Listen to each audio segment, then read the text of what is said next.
900. We've done 909,608 tests, and system-wide we've tested 501,012 patients with a 17.3% positivity rate overall. Obviously, that's come down a lot of late. If we look at current hospitalization data, they look increasingly optimistic. At Memphis, there are 10 people currently with COVID-19 in non-ICU beds, and there are 13 people in the intensive care units with COVID-19 for a total of 23, which doesn't quite make it down to the low of 10 that we got to after the last wave, but it is extremely encouraging, and the numbers continue to go down. 8 of those 13 ICU patients are on ventilators. There are 80 ICU beds in this facility. 72 of those beds are occupied. It goes back to the point that we make frequently that COVID-19 was not the reason why ICU beds were taken. They'll be taken by increasing numbers of elective procedures temporarily. So ICU beds tend to have a fairly high occupancy regardless of the situation. It's just that we have to cut down on the number of people that would utilize them for more elective procedures temporarily if they are taken by people who are more critically ill over the longer haul. In terms of fully vaccinated people, we have 4 of those 23 people in the hospital right now who are currently vaccinated.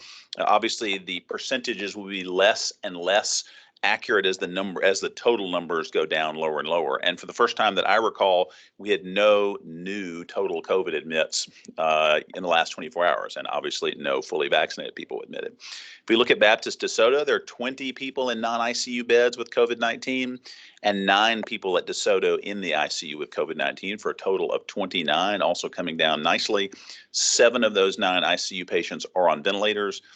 They have 53 ventilators and only 12 currently in use, and they have had 2 new admits with COVID-19 in the last 24 hours, and none of those 2 had been fully vaccinated. So those are the current numbers, all extremely improved and cause for continued optimism. So glad to answer any questions if you might have. Hey, Dr. Threlkeld. It's Brad. How are you today, sir? Hello, Brad. How are you? Long time. Well, good to hear all the good news. I guess the other good news is the big FDA advisory news last night. Just what do you think, big picture of what this means to get to herd immunity and just sort of how kids might get vaccinated differently, or just how do you think this is all going to play out?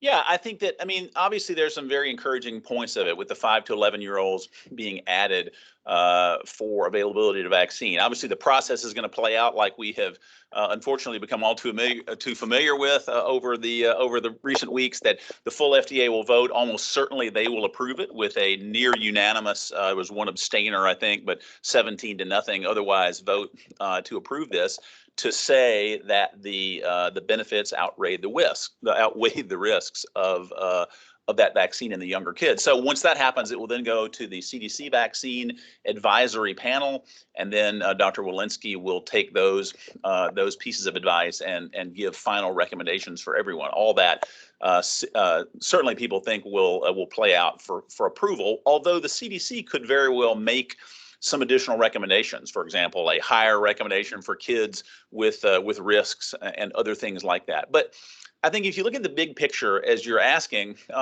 it's 28 million people that are sort of the last frontier of unprotected folks in our society. So all by itself, we're going to give protection to people that are currently not protected. And not only will that protect them, but it also, as you alluded to, will continue to increase the protection for our community. It will offer an increasing hedge against this virus continuing to replicate and potentially spinning off other mutants or other variants.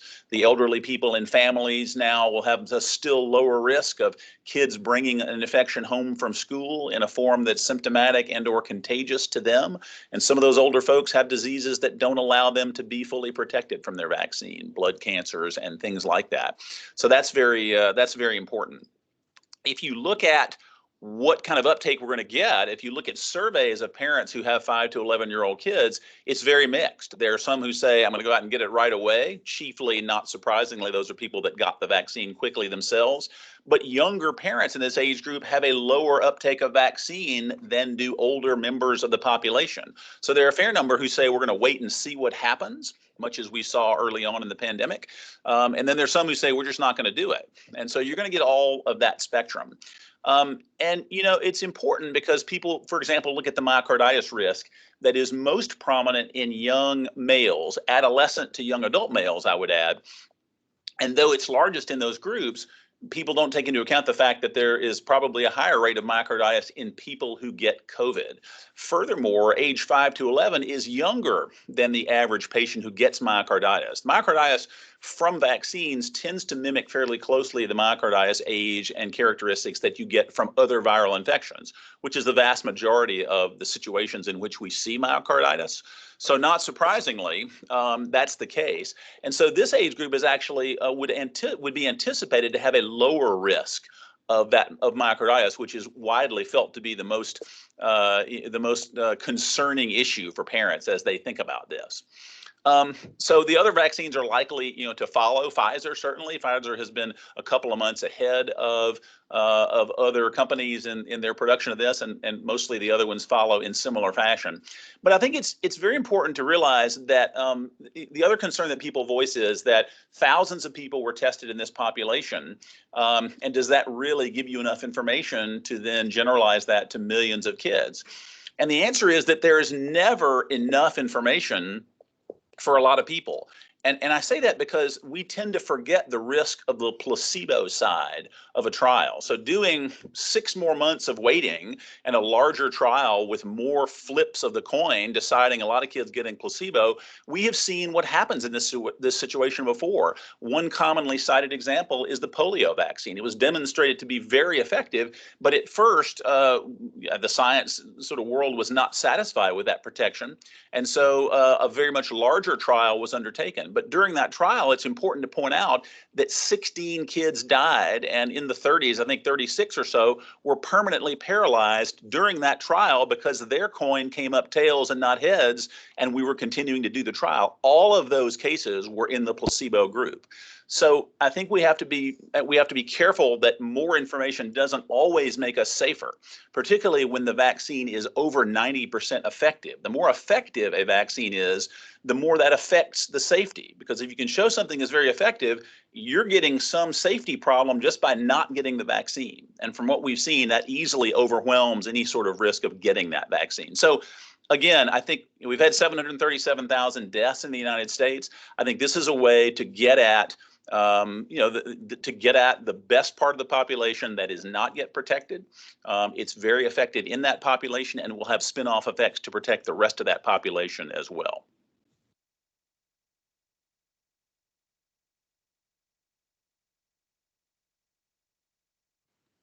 Hey, Dr. Threlkeld, it's Corinne. How are you? Oh, Corinne, how are you? I'm doing all right. Two Welcome things back. I wanted to ask you about. One, obviously, today the Shelby County Health Department has said that the mask mandate has been rescinded. So I know, we've been talking for about 12 years now about mask mandates. And, it's at times a political issue more than it is a health issue, it seems. But I just love to get your take on, where are we right now? And, what do you think about this decision to rescind the mask mandate? Yeah, I think that we just have to realize that, well, thankfully, the community transmission is way down, and so that's something to celebrate. And we have to remember that we backed off before, and the fact that Delta came along after that was not the fault of the relaxation of the mandates before. And I think that's reasonable. Our experience sometimes is more than what science should allow for. And so we all have those biases and things. And I think we all want to protect our population. But I think that the fact that things are so much better certainly makes that a much easier decision to make. Now, it's important to remember 2 things. Number one is that it's not been a recommendation that people shouldn't wear masks in indoor crowded situations, particularly around unvaccinated people. It's just not mandated anymore, but it's still recommended by our health department locally and by the CDC that in those sorts of situations indoors, you should still tend toward wearing masks. And the other issue is that that's just just one factor. There's distancing. There's, of course, the prime one, getting vaccinated, that also lead to that protection. So we tend to switch back and forth between vaccine mandates and mask mandates and vaccine mandates and worry about the mandates more than we do realize that this is a stacked protection that includes, to a lesser degree, hand washing, to a much greater degree, vaccination, all of which contribute to our health. And so I think that the analogy that I use most frequently now is that of the seatbelt light on an airliner when you're flying. It goes on and off depending on what the weather is. We've turned it off before, had to turn it back on because situations changed. Not the fault of our having relaxed things. It's just that the Delta variant spread to the United States and was much more contagious. We appropriately put that precaution back on. Now that the danger of that is waning significantly, it's reasonable to back off and watch things very carefully. But you do have to have people that serve as the captain and are watching the weather to see what happens. And so we have to continue to do that. So I think overall, it certainly is a positive step. But I would not say that anybody should mistake this for an all clear, we don't need to worry about COVID anymore. I certainly am every day still receiving phone calls from people, multiple ones, saying, listen, by the way, my mother-in-law came to visit from Virginia and got COVID, and now we all have it in the house. We are still having that happen. So it still makes sense to be careful about that sort of thing. But I think the nice thing about it is for the holidays upcoming, we look at Thanksgiving and beyond, it does tell us, particularly if everybody's vaccinated, you can have a more normal holiday and you can enjoy family and not worry as much. Again, particularly if people are vaccinated in your entire family, and you can enjoy that time together without as much concern. Although one would not be wise, not to at least think about that, where people are coming from in travel, were they exposed? We still need to do contact tracings when we see cases and the like. But overall, obviously, everybody is excited about the opportunity to get back to more of a normal lifestyle. The second thing I wanted to ask you about was the CDC recently said people with mood disorders, people with schizophrenia are at an increased risk of hospitalization and death if they do contract COVID-19. I was wondering if you could talk about that at all. Well, I don't really know. It is not uncommon that people with various psychiatric illnesses can have higher risk of bad outcomes. That can be depends on how well those situations are controlled, obviously. For example, we know that monitoring oxygen at home and then making a fast move to the hospital to get oxygen, get steroids, all those things can be crucial at not wasting the time to get to that higher level of care. And so one of the things that I see that's a problem, that's the biggest problem, is people are around at home and they don't come in when their oxygen drops. They wait for 3 days of their oxygen being low. They may not be as symptomatic as some other diseases might make you. Remember that COVID can make you feel short of breath when your oxygen is not too bad, and it can make you be surprisingly low symptoms even when your oxygen is low. So all that to get to the point that it can be tricky. And if you have illnesses that can impair judgment, particularly when they're not well controlled with medications and the like, that could lead to poor judgment decisions that might not get us to care in time. That's the only thing that comes to me just off the top of my head. Medications should not be as big an issue in terms of interacting with other things that we do for COVID. But I think that's the first thing that comes to mind. Obviously, there are a lot of complexities. There are housing situations, there's support from family, and things that also can be problematic in people who have those diseases. And it's one of those reasons that people with psychiatric diseases deserve a lot of help. We need to care for them in ways that we don't necessarily need to care for all of our citizens. We have to have added protection for them.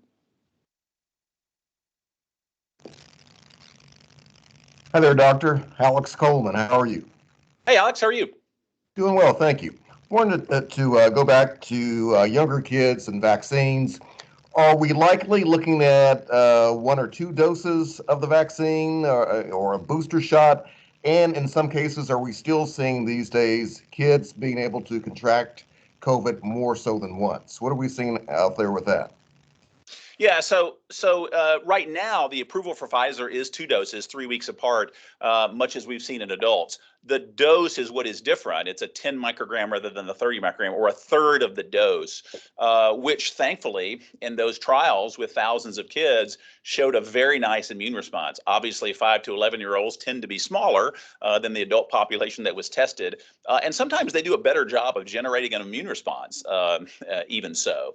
But so it's going to be a 2-vaccine series, and the immunogenicity, or the ability to generate antibodies from that, was shown to be very, very good. I think it's too early to know right now about boosters. That obviously will be something that comes a few months down the line, although with J&J, obviously that was a 2-month booster that was offered for that. So that'll be a little bit closer timetable if if that gets approved for younger ages eventually. But I think right now it's kind of too early to know much about the boosters. In terms of kids getting the infection more than once, it certainly happens, much as it happens in adults. And remember that remember that coronaviruses in general make up a family of viruses where our immunity to them drops fairly quickly. If you look at the common cold coronaviruses, it is the rule rather than the exception that you can get them again 2 or 3 years later. So that's not going to be a surprise at this age group, as it has not been as an adult. I mean, we found that those antibodies wane maybe more quickly than we had hoped for adults, and so thus the booster, particularly in older folks who are more likely to get severe versions of the infection if they do get reinfected. Kids may be more resilient, but the truth is I don't think we really know that yet. So I think there'll be close monitoring of those, of neutralizing antibodies, and they'll do some T-cell responses. Those are things that have to be done in a research setting, though. So I think we'll find out that as the months go forward. Did that answer your question, Alex? Was there something else? That was it. That's just what I needed. Thank you. Mm-hmm.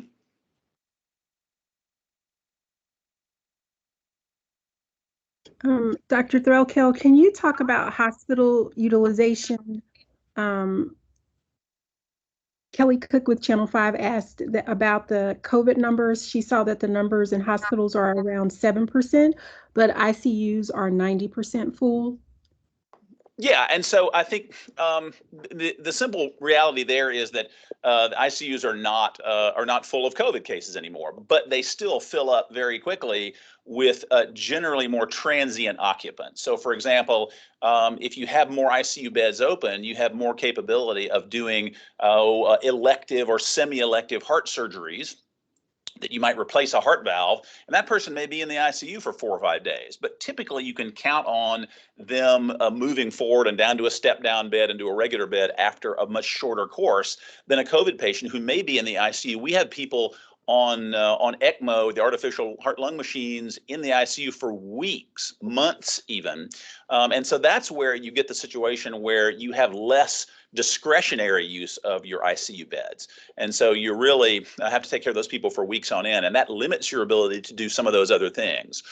So I don't think I think we're much, much better off in the hospital right now because there aren't nearly as many. I can tell you from rounding in the ICU, I have 3 people in the ICU that I rounded in this morning that have COVID, and we would have 15 before. So it's been a nice break from that. But again, it also sort of points to one of the dangers of COVID, and that was that without that discretionary capability of doing some of those semi-elective or elective surgeries, for example, some of those situations became more emergent. So there are many things that are somewhat elective now that if you don't fix now can become much more emergent. So in the sense that it also decompresses the healthcare system and our ability to take care of people, it also allows us to open up some of that backlog of cases that allow us to prevent problems moving forward. And so things that might have become emergent if we didn't get to them, we're getting to more of them now with open beds and can take care of those problems.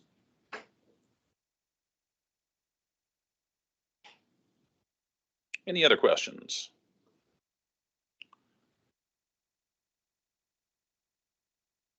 One thing I would comment on, which has really come up, a couple people asked me this question, and I've really had to deal with it in conversations with healthcare workers a lot in the last week, is the idea of should we get vaccinated? Should we get vaccinated even if we have immunity from natural infection? It's something we've talked about many times before, actually, but I wanted to really bring in the point that if you look at the population of physicians in the United States, I think that is as instructive a point as there is for the general population, for healthcare workers in general. And it's one that really shoots down a lot of the, I think, misinformation out there. If you look at physicians and several polls, statistical analyses, over 96% of physicians have received COVID-19 vaccinations. Now, that is an extraordinary number. And you look at it, it becomes more extraordinary when you look at it in context. I think all too much in this situation from the beginning, COVID-19 and particularly the vaccine has been made a political issue.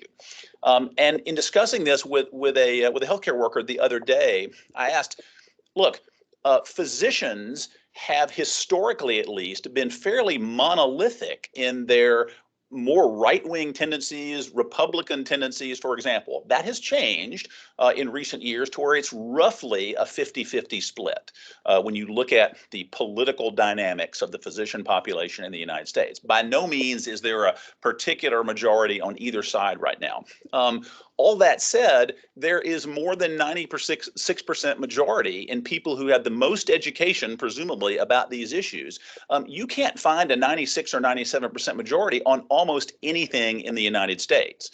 And so for that to be that number is an extraordinary, I think, testimony to what physicians think about this. And if you take experts on any field, unanimity is not the rule. It is the exception. And furthermore, these people don't just say they approve it, they have gotten the vaccine.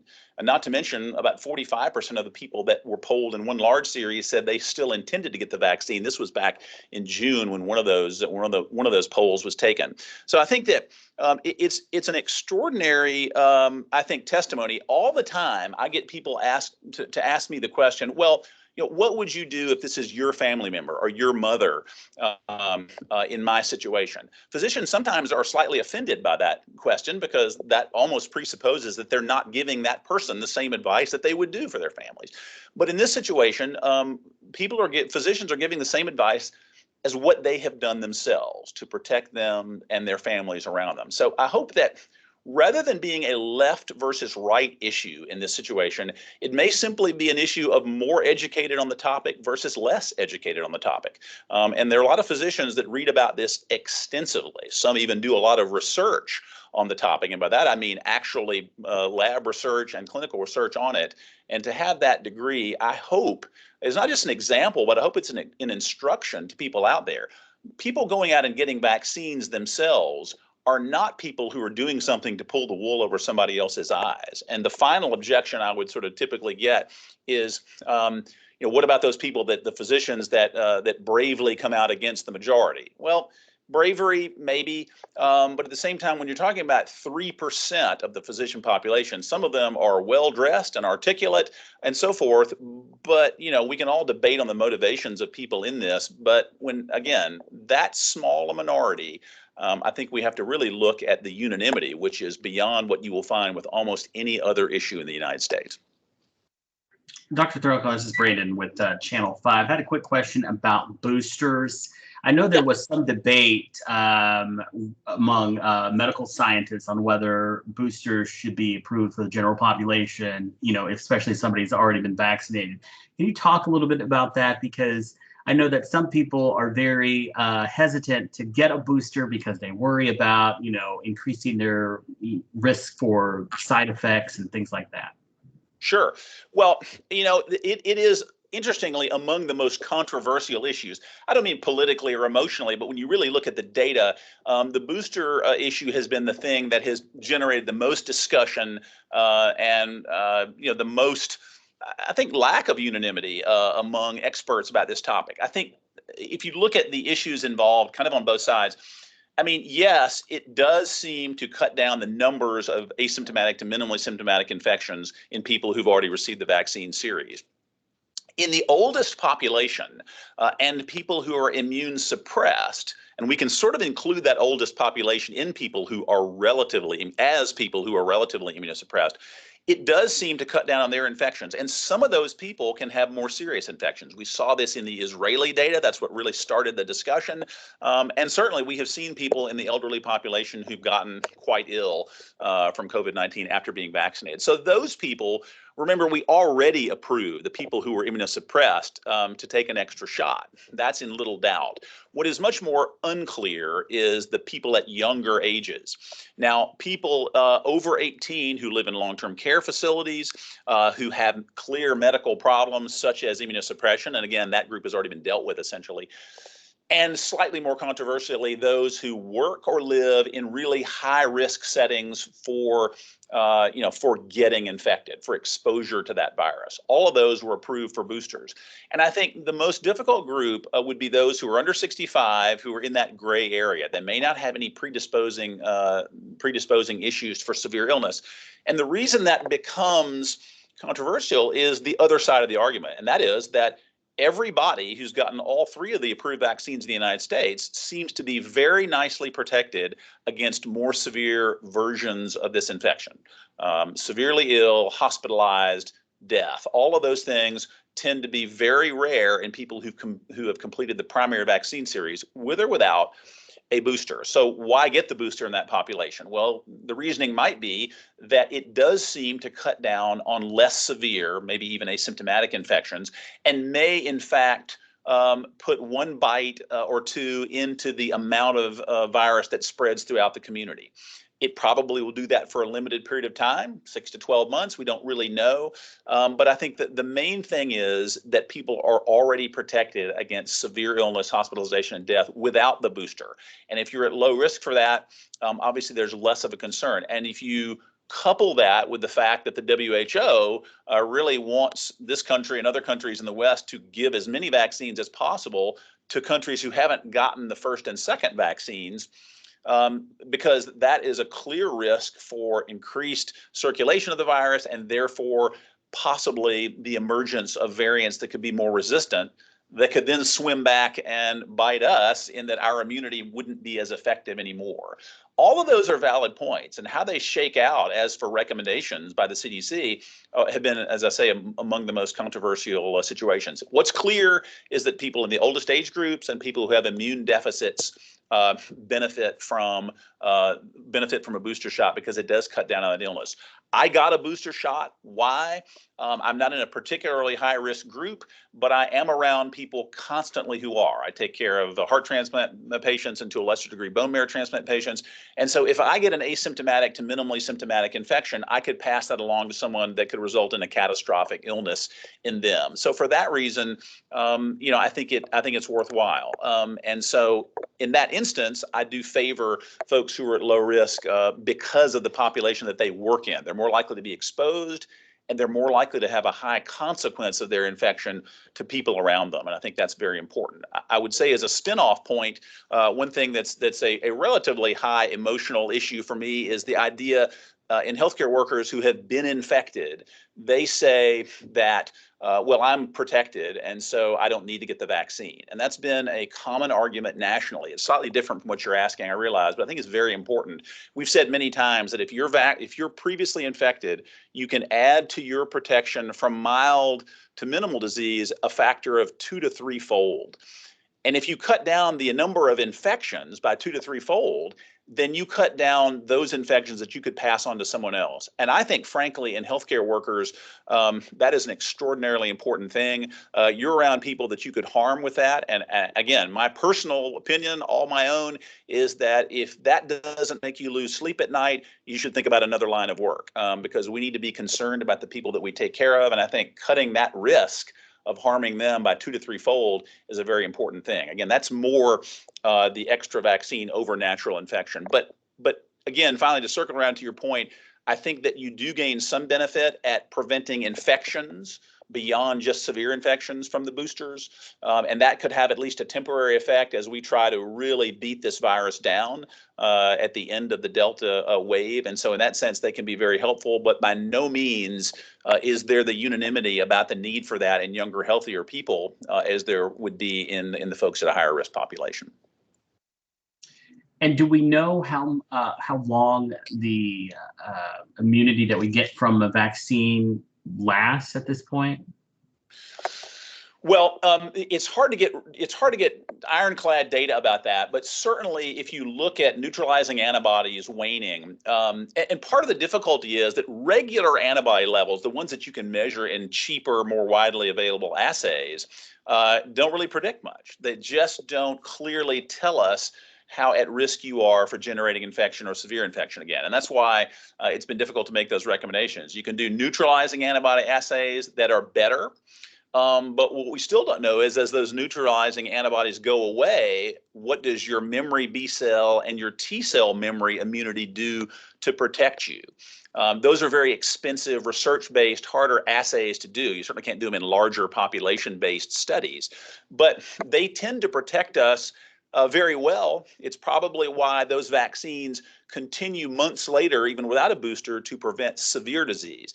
As the infection comes back at a subsequent exposure, say 9 months later, those memory B and T cells kick in after the virus gets its head start and alerts the immune system. Those B and T cells then kick in to make killer T cells, to make more antibodies. They just don't get quite as fast a job done on that. And so they're, later on, we're much more likely to get mild disease where the virus gets the foothold, gets the head start, but then later the immune system does in fact kick in with a shock and awe campaign that knocks the virus out and prevents more serious infection. So in that sense, it's very difficult to know how long that immunity lasts. And it probably varies a lot from person to person, just like every other biological kind of parameter in people can vary. How long an immune response to a given infection can vary significantly. But we think there was a modeling study that was done by the Yale School of Public Health a week or two ago that did modeling with genetic sequences of the 3 of the 4 known coronaviruses in common cold form in the US, and SARS-CoV-1 and MERS, the Middle Eastern Respiratory Syndrome, and then SARS-CoV-2. They looked at all of those, and they found that SARS-CoV-2 antibodies waned pretty quickly, more than we would like to see. And that's pretty much in agreement with other studies dating back to a colleague of mine from years ago, Otto Yang at UCLA, did a letter in the New England Journal of Medicine where he looked at antibody levels after natural infection. Those levels dropped very quickly. And it turns out that we probably, that estimate from Yale suggested that more than 50% of your immunity was gone at, 17 or 18 months. So I think that the question of will this be a yearly booster vaccine necessity is one that's still a live ball. We're not going to know the answer to that for some time. What we hope happens is, though, that as people get those first 2 shots, that's really the key. I mean, by far and away, the most important issue is getting the first 2 shots, because that means you're not going to get very ill or die from this infection. If we can get everybody vaccinated with the first 2, then we will be moving much faster down that track toward the endemic disease, the one that is in fact more like those other common cold coronaviruses. It's a nuisance. It occasionally, yes, may make somebody severely ill, but that will be very rare. But if we let this thing sit around and gain resistant mutants and gain more contagious variants, people talk about the Delta plus, that may or may not be significant, but things like that, that prolongs the time that we're still in that process of getting toward that more nuisance version of the illness. And that's what we don't want, because there's still a very large proportion of people in this country, millions, who could still get this infection and die from it. So as long as there are unprotected people, and of course across the world those numbers are very, very large, but we want to get to the point where it's not a terrible risk or danger to anybody, and particularly those people who might be immunosuppressed in our country who can't ever really get full immune protection from either a vaccine or natural infection. So we want to protect those people, and that's where you get to that term herd immunity that's been bandied about so much and probably misrepresented. We just want enough people protected who can't pass it on to other people. That's where we're headed. We just want to get there faster than what we've done, and the only way to do that without having people die unnecessarily is to get the first 2 vaccines. The booster may help us, but in a significantly smaller incremental fashion, I think. My last question had to do with mixing and matching vaccines. I've seen anyway, a lot of doctors on Twitter talking about how it might be better to mix and match, especially if you had a Johnson & Johnson, say, for instance, vaccine. Can you talk a little bit about what kinds of questions, I guess, people who may have had a J&J or who might be thinking just about getting a different type of vaccine should be asking themselves? And what are the benefits of doing that? Yeah, I think that it's interesting. I mean, Dr. Rochelle Walensky, in a very candid interview, sometime before the mix and match was actually approved, did mention that the data are a bit confusing, but certainly suggest that mix and match may be an attractive option. We first saw this in the UK study that they did with AstraZeneca. Now, that's a very similar vaccine to the J&J vaccine, is the reason I bring that up. And they found that people who took it was, I guess, a Pfizer follow-up vaccine after the AstraZeneca had a significant boost in their antibodies, a very large boost. And so that kind of opened up some of that discussion. We've always wondered whether it would be better or worse. It just so happened that the data all along had been using the same vaccine. And so when you have two Pfizers, two Modernas, and J&J all being very effective, preliminarily, nobody really wanted to go out and say, hey, just try one of the other ones, because we just didn't have the data to say it. As those data have gradually accumulated, it turns out that they're very intriguing. And it looks like when you do mix and match those vaccines, you can have a higher response, particularly, as you mentioned, if you had a J&J vaccine and that was followed by an RNA vaccine. And even then, particularly with the Moderna, a bit more than the Pfizer, but clearly the two of them to follow a J&J vaccine seemed quite a bit superior in looking at antibody levels. Remember that antibody levels aren't everything, but they certainly can be representative of a good generalized immune response as well. I think about this a lot. My son had to have the J&J vaccine because he only had a couple of weeks to generate immunity before starting school. And so that was really our only option to give him on the front end. And so, my recommendation to him is probably going to, in fact, be to mix and to take an RNA vaccine. And I think it's reasonable for people to do that. That is not to say that it's not also reasonable to take another J&J vaccine, but I think the limited data that we have now would suggest that taking an RNA vaccine after the J&J vaccine is probably superior. It's much less certain how well you do by mixing the RNA vaccines.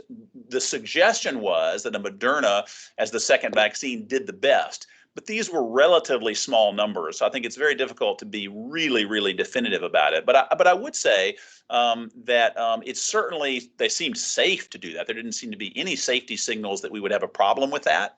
And what I've always said is that if you take, the vaccines are slightly different, the RNA genomes that you provide in that vaccine. And so you might pick up a small area of RNA that wasn't in one that is in your second one.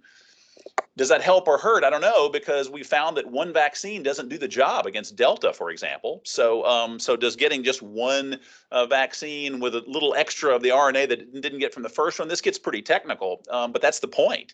We don't really know the answers to those. So I think it is still recommended that if you had an RNA vaccine that you follow with the same vaccine. And that is purely and simply because there are a lot more data showing the efficacy of those situations than there are data showing the efficacy of the mix and match. Though the limited data we have certainly suggests that it's fine to mix and match, again, particularly with an RNA vaccine chasing a Johnson & Johnson. Thank you. You bet. Any other questions?